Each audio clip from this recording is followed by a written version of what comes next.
Hey, hi everyone. This is Deonte Burden, host of the Changing Lives.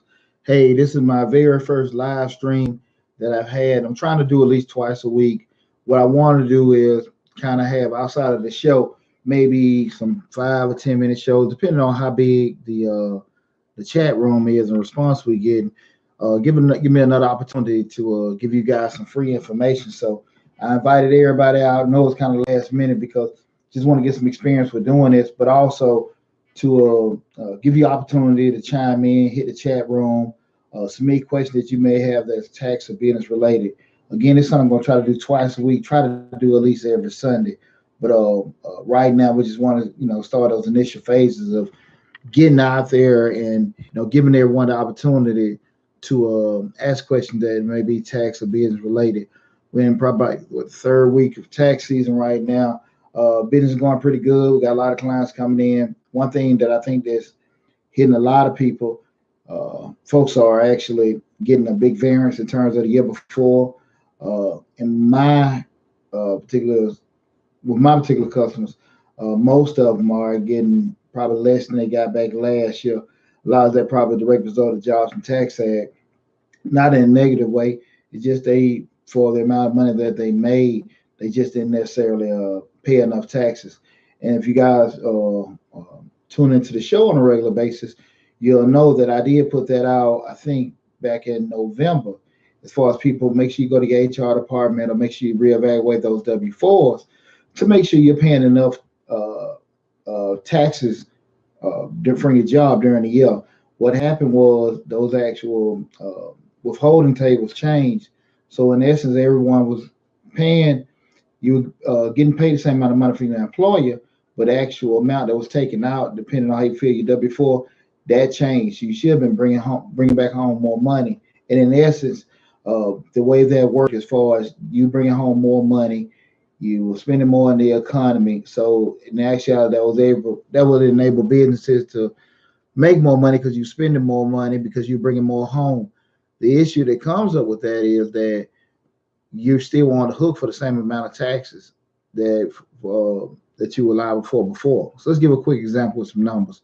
Say if you got a check for $500, and after taxes last year, it was 350 that you brought home. Now, with what happened after the Jobs and Tax Act in 2017, 2018, you probably bringing home 400 out of that 500. So you probably bring about $50 more. In essence, if at the end of the year you were on the hook for X amount of dollars for the tax percentage, like I said, that didn't change. So in the year before, you may have paid, let's say, $2,000 in taxes, whereas last year you probably paid maybe 1,200 to 1,500.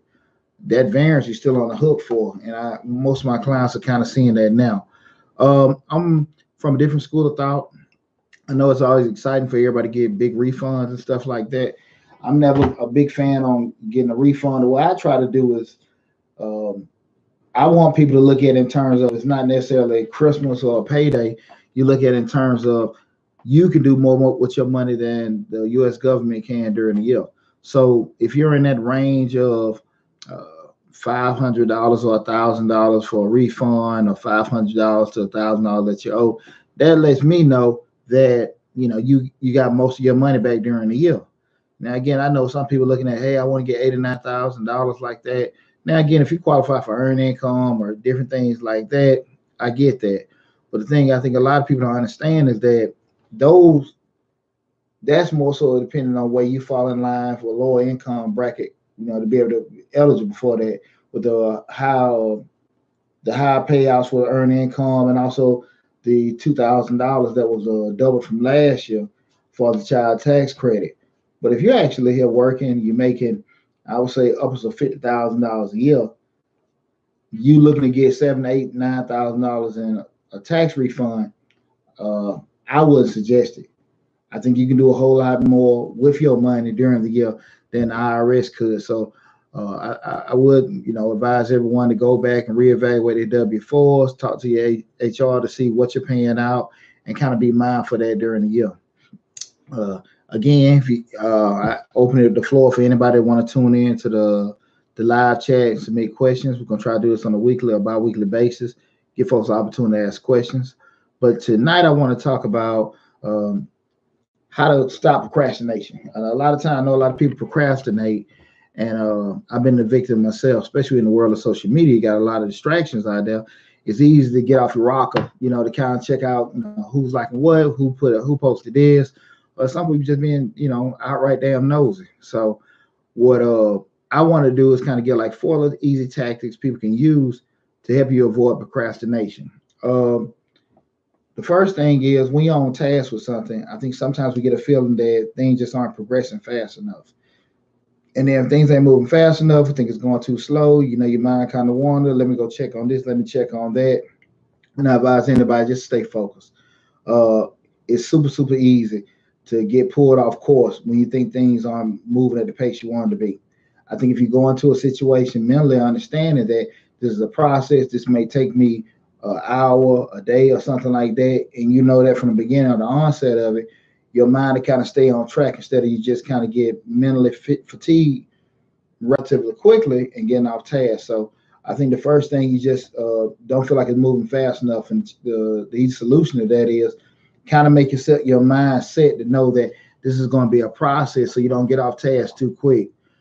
The next thing you don't really know where to start on something. So it's just like when you put you just buy some furniture or get something from the store, those ones you got to assemble yourselves, and you see all these damn pieces scattered out everywhere. Now, of course, it's going in order how you get it done, but you see some places here, some places there may be easier. I can fix the drawers, I can fix the doors.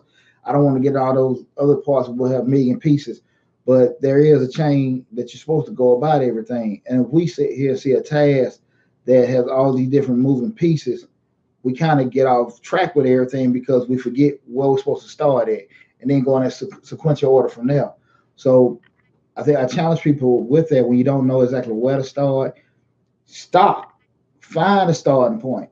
Don't even try to sit here and just do this and do that and everything. Focus on finding a starting point. Focus on getting a method or a pathway to get to your objective. Do that first and then move forward. I think if you try to just move forward without a clear path or clear order on how to do it, you'll be all over the place. And then next thing you know, you're going into something else, you're putting it off. Uh, uh, next thing you know, you spend an hour or two doing something that had nothing to do with it. So my best advice to you to do that when you don't have a clear path where to go, stop for a second and draft that out for yourself. Um, the third thing, when we start thinking about procrastination, sometimes people, when they're on something, they have this fear of failing, the fear of messing up with that. So psychologically, their mind get off track, because they don't want to face certain tasks because it can make things insurmountable. Like, man, that's too much to do right now. I can't even figure that out. So you try to avoid it, go into something else, hop on something, I come back to it later and everything because of that fear of it's something that they can't even attain. And what I always say, fear breeds inaction, and we have no inaction. There's nothing going on whatsoever. So instead of just getting in those kind of ruts where you're not doing anything and putting it off and waiting a while, or waiting for somebody to come save you, uh, number one, address what you're scared of. Okay. Then when you look at what's scared, try to find solutions to overcome that fear. Now, most time we're fearful of something because we don't know nothing about it. We haven't prepared for it.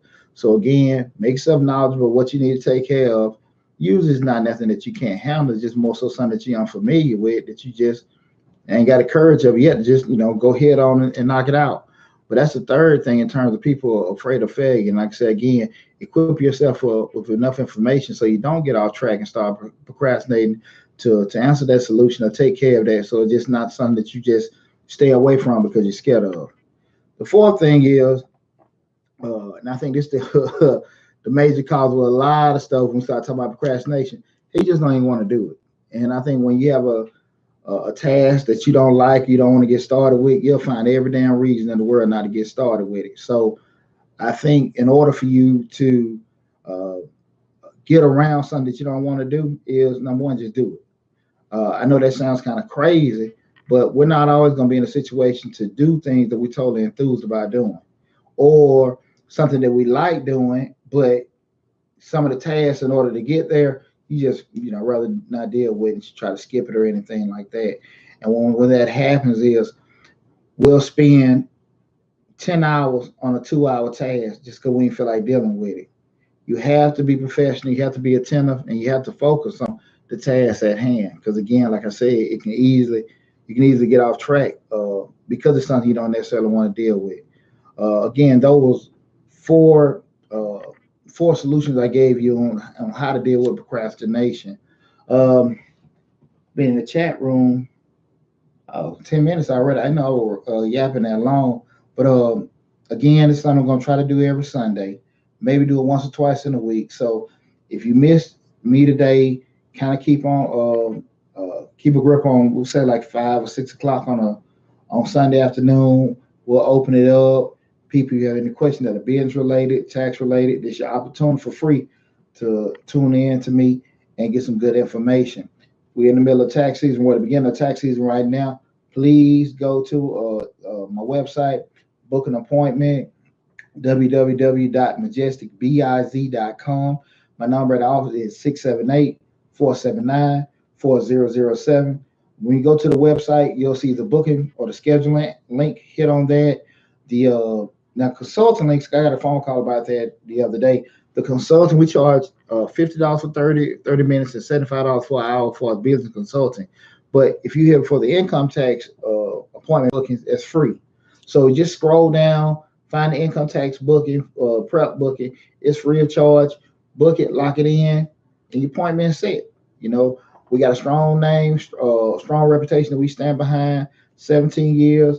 Entrepreneur.com 360 list. That's on the top 360 privately owned companies in the United States. I have over 20 years experience in the financial services industry. We got a good team, good company, and I love for to service your tax preparation needs or any kind of needs you may have that may be individual or small business related. Again, that's www.majesticbiz.com, majesticbiz.com, and go to the website. Book your appointment. Number is also 678-479-4007. Deonte Burden. I hope you enjoyed the information that I gave you today on ways to stop procrastination. Got tons of other little videos like that. So if you get the opportunity, please go to the YouTube page, like, share, subscribe to the page. I think our next show, we're skipping this week because of Valentine's Day, but we'll be back on the 21st. We'll be discussing what parents need to be doing for their kids to get to college. You know, in general, I think I had another video about how parents are always pushing their kids to do great in school and everything like that. But you have too many times kids have done everything they're supposed to do that the parents told them to do in high school. And then we get around that senior year, parents haven't done any damn thing for the kids to get to their next level. I'm talking about as far as you're the straight A student, and we know good grades do what? Good grades get you accepted. They don't necessarily get tuition paid. So the kid has done everything the parent told them to do, and they're ready to go to school. They're submitting some of these schools, and the parents are letting them know right then and there we don't have money for it. So what I wanted to do is just provide a forum in terms of what parents say, listen, if you're going to push your kids to go that path and do well, this is what you need to do on your end to kind of make sure we can find some kind of agreement, and not necessarily saying the kid has to go Ivy League or anything like that, but just some strategies to kind of help your kids out. If you already send them on that upward path, you want to make sure that path is set. You know, you got a walkway for them to go down. Too often kids have done everything they were supposed to do, and their parents' solution to them is get a damn mountain full of student loans. And that's not a good damn idea altogether. So tune in to the 21st. My baby boy, William Burden, he'll be doing that show with me too. So I have a lot of good information going. Again, this is Deonte Burden, host of Change the Lives. I appreciate you guys tuning in to the night's live chat. Like I said, again, we're going to try to do this every week. So if you missed us, you know, just tune in next time and stuff. This is your opportunity to get some of that free information that be business or tax related. As always, thanks again. Deonte Burden, host of Change the Lives. Please like, share, subscribe to the channel. Make sure you hit that blue man in the bottom right-hand corner to subscribe to the channel. Take care and please spread the word about this channel. Love you guys. Thanks.